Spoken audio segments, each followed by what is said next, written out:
రాష్ట్ర మంత్రిమండలి సమావేశం జరిగింది. ఆ సమావేశంలో తీసుకున్న కొన్ని నిర్ణయాలు ముఖ్యమైనవి. Andhra Pradesh public security act 1992 section 3 ప్రకారం communist party of India, Maoist మరియు రెవల్యూషనరీ డెమోక్రటిక్ ఫ్రంట్ వాటి అనుబంధ సంస్థలపై ప్రస్తుతం ఉన్న నిషేధాన్ని మరో ఏడాది పాటు పొడిగిస్తూ చేసిన ప్రతిపాదనని రాష్ట్ర మంత్రిమండలి ఆమోదించింది.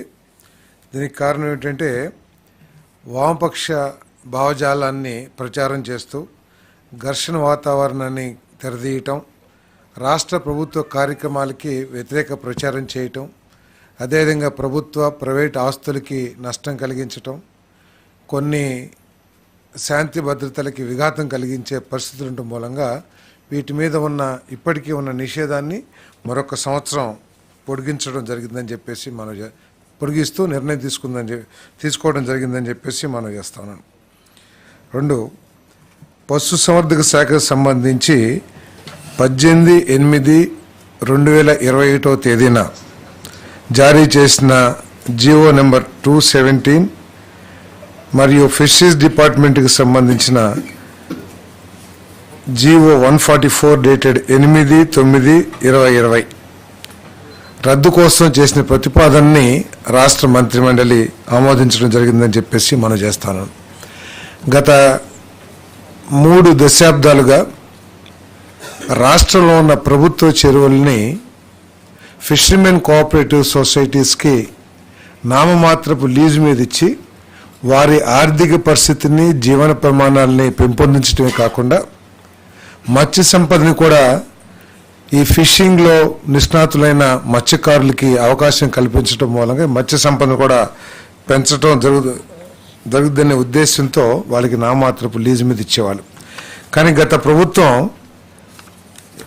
ఈ 2 జీవోలను ఇచ్చి నెల్లూరు జిల్లాలో దాదాపు 25,360 హెక్టార్లలో ఉన్న రిజర్వాయర్స్ కానివ్వండి, చెరువులు కానివ్వండి, వాటిని పబ్లిక్ ఆక్షన్స్కి అనుమతిస్తూ జీవోలు ఇచ్చి ఈ పేద మత్స్యకారులకి తీవ్ర నష్టం చేసిందని చెప్పేసి మనం చేస్తామని నేను.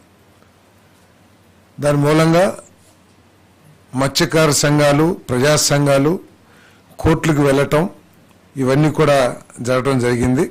మరి కాబట్టి ఇప్పుడు ఆ జీవోలను రద్దు చేసి మళ్ళీ ఫిషర్మెన్ కోఆపరేటివ్ సొసైటీస్కి ఇంతకు ముందున్న విధానం ప్రకారం ఇవ్వటమే కాకుండా ఫిషరీస్ డిపార్ట్మెంట్ని ఒక కాంప్రహెన్సివ్ స్టడీ చేసి ఏ విధంగా మత్స్య సంపదని పెంపొందించాలి.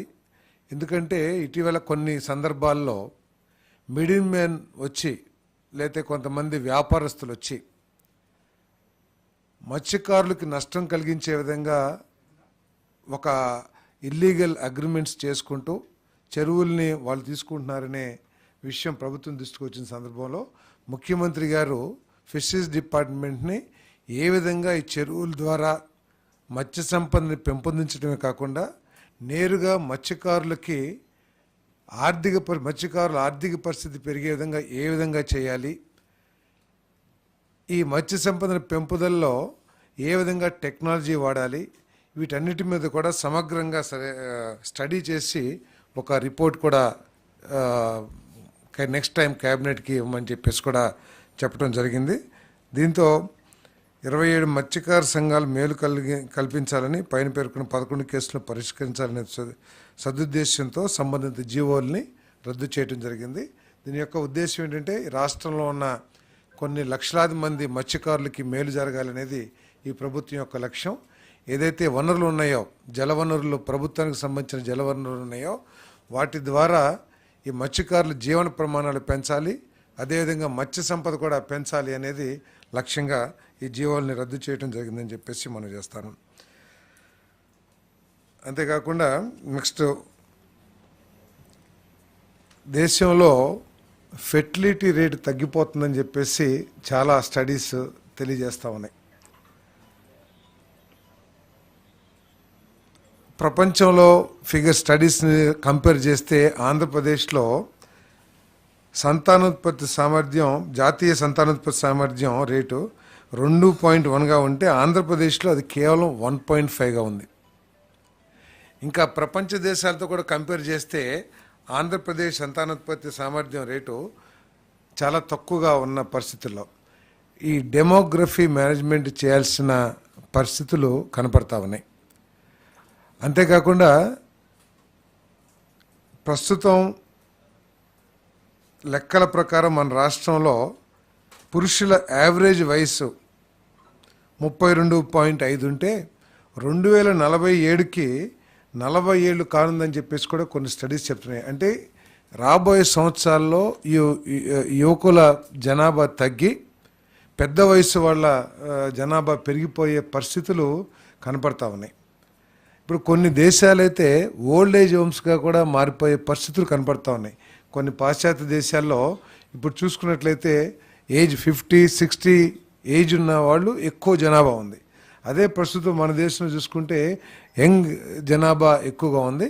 ఈ సమతుల్యం తగ్గుతుంది అనే పరిస్థితుల్లో, అంతేకాకుండా మన రాష్ట్రంలో ప్రత్యేకంగా ఈ సంతానోత్పత్తి రేటు తగ్గుతుందనే పరిస్థితులన్నింటినీ కూడా చర్చించడం జరిగింది.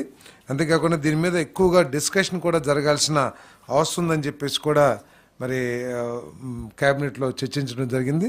దీన్ని దృష్టిలో పెట్టుకొని ఇంతకుముందు మున్సిపల్ పురపాలక పరిపాలన మరియు పట్టణాభివృద్ధి శాఖలో ఉన్న 2 పిల్లలకి మించి ఉన్నవారు మున్సిపల్ కార్పొరేషన్ మరియు మున్సిపాలిటీ ఎన్నికల్లో పోటీ చేయటం మరియు సభ్యులుగా కొనసాగడాన్ని నిషేధిస్తూ ఆంధ్రప్రదేశ్ మున్సిపల్ కార్పొరేషన్ చట్టం 1955 మరియు ఆంధ్రప్రదేశ్ మున్సిపాలిటీ చట్టం 1965లో చేసిన చట్ట సవరణల రద్దు కోసం ఏదైతే ప్రతిపాదనలు చేశారో దాన్ని రాష్ట్ర మంత్రిమండలి ఆమోదించిందని చెప్పేసి మనం చేస్తా ఉన్నాను.